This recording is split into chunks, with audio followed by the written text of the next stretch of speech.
موسیٰ علیہ السلام نے قارون کو زکوٰۃ کا کہا تو قارون برا مان گیا۔ قارون سوچ میں پڑ گیا کہ اتنی رقم میں زکوٰۃ میں آخر کیوں دوں۔ قارون نے زکوٰۃ سے بچنے کے لیے عورت کو پیسے دیے کہ تم موسیٰ پر بدکاری کا الزام لگا دو۔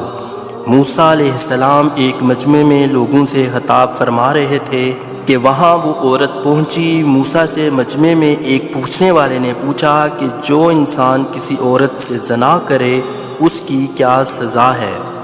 موسیٰ علیہ السلام نے فرمایا اگر وہ انسان شادی شدہ ہے تو اس کو پتھر مار کر قتل کیا جائے۔ اس نے کہا یہ عورت کچھ کہنا چاہتی ہے۔ اس نے عورت کو کھڑا کیا۔ موسیٰ علیہ السلام نے کہا کیا کہتی ہو بی بی، کیا مسئلہ ہے آپ کا؟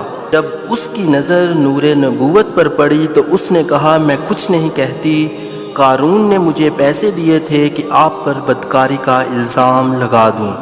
موسیٰ علیہ السلام فوراً سجدے میں گرے۔ اللہ نے فرمایا موسیٰ آج تو زمین کو جو حکم دے گا وہ اس کی تعمیل کرے گی۔ موسیٰ علیہ السلام جلال میں کھڑے ہوئے اور زمین کو کہا پکڑو اسے۔ جب زمین نے ایک دم قارون کو کھینچا اور پیروں تک زمین میں چلا گیا تو قارون نے کہا اے موسیٰ مجھے معاف کر دو۔ موسیٰ علیہ السلام نے کہا اس کو اور پکڑو۔ زمین نے اس کو مزید کھینچا اور پیٹ تک چلا گیا۔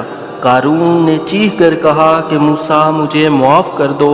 موسیٰ علیہ السلام نے فرمایا اور پکڑو، اور یوں زمین نے اس کو پورا کھینچ لیا۔ کچھ وقت بعد اللہ نے جبرائیل کو اتارا اور فرمایا موسیٰ بڑا مضبوط ہے تیرا دل، اس نے تیری اتنی منتیں کی اور یہ نرم نہ ہوا۔ میری عزت کی قسم اگر قارون مجھے ایک بار بھی پکارتا تو میں اس کو زمین سے واپس نکالتا۔ اللہ اکبر، جو قارون کو معاف کرنے کے لیے تیار ہے، پھر ہم تو اس کے محبوب کی امت ہیں، کیا وہ ہمیں معاف نہیں کرے گا؟